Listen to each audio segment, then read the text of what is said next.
Artificial intelligence എന്ന് പറയുന്ന AI എന്ന ചുരുക്കനാമത്തിൽ അറിയപ്പെടുന്ന എന്ന് അറബി ഭാഷയിൽ പറയുന്ന ആ ഒരു കൃത്രിമമായ അല്ലെങ്കിൽ നിർമ്മിതമായ ബുദ്ധി എന്ന് പറയുന്ന AI, അതിന്റെ ലോകത്താണ് നമ്മൾ ഇന്ന് ജീവിച്ചുകൊണ്ടിരിക്കുന്നത്. ഏതൊരു കണ്ടുപിടുത്തം മനുഷ്യർ നടത്തുമ്പോഴും രണ്ട് നിലക്കുള്ള ആളുകൾ ലോകത്തുണ്ടാവുന്നുണ്ട്. അതിലൊന്ന് ആ കണ്ടുപിടുത്തത്തെ കാരണമായി പറഞ്ഞുകൊണ്ട് അള്ളാഹുവിനെ നിഷേധിക്കുന്ന, പരലോകത്തെ നിഷേധിക്കുന്ന, മതത്തെ നിഷേധിക്കുന്ന ആളുകളുണ്ട്. എന്നാൽ അതേ കണ്ടുപിടുത്തങ്ങൾ അള്ളാഹുവിന്റെ മഹത്തായ അനുഗ്രഹമാണ് എന്ന് കരുതി അള്ളാഹുവിലുള്ള വിശ്വാസം വർദ്ധിക്കുകയും അതിനോട് നന്ദി കാണിക്കുകയും ചെയ്യുന്ന മറ്റൊരു വിഭാഗം. അള്ളാഹു സുബ്ഹാനഹു വ തആല പറയുന്നത്, നിങ്ങൾ പ്രസവിച്ച് വീണ ഘട്ടം ചിന്തിക്കൂ.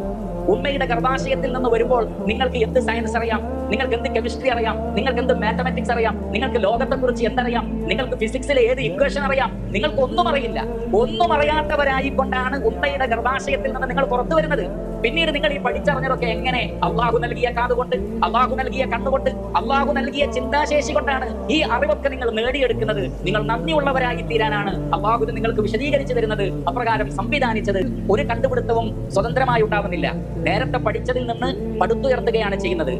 നേരത്തേക്കുള്ള അറിവുകളിൽ നിന്ന് മെല്ലെ മെല്ലെ പടിപടിയായി വരികയാണ് ചെയ്യുന്നത്. അതല്ലാതെ പെട്ടെന്ന് ഒരു കാര്യം പഠിച്ചെടുക്കുന്നില്ല.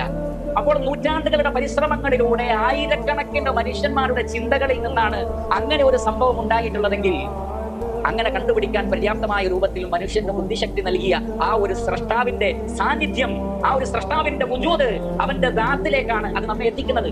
കാരണം ഇങ്ങനെയൊന്നും ഉണ്ടാക്കാൻ ഒരുപാട് ബുദ്ധികൾ പ്രവർത്തിക്കണമെന്ന് നമ്മൾ സമ്മതിക്കുന്നു. അതേ സന്ദർഭത്തിൽ അത് കണ്ടുപിടിച്ച മനുഷ്യന്റെ അപാരമായ ബുദ്ധി താനേ ഉണ്ടായി എന്ന് പറയുന്നത് തീർച്ചയായും ബുദ്ധിക്ക് യോജിക്കുന്നതല്ല, യുക്തിക്ക് യോജിക്കുന്നതല്ല. അതുകൊണ്ട് ഇതിന്റെയൊക്കെ പിന്നിൽ ഒരു സ്രഷ്ടാവുണ്ട് എന്ന ഒരു തിരിച്ചറിവിലേക്കാണ് നാം എത്തേണ്ടത്.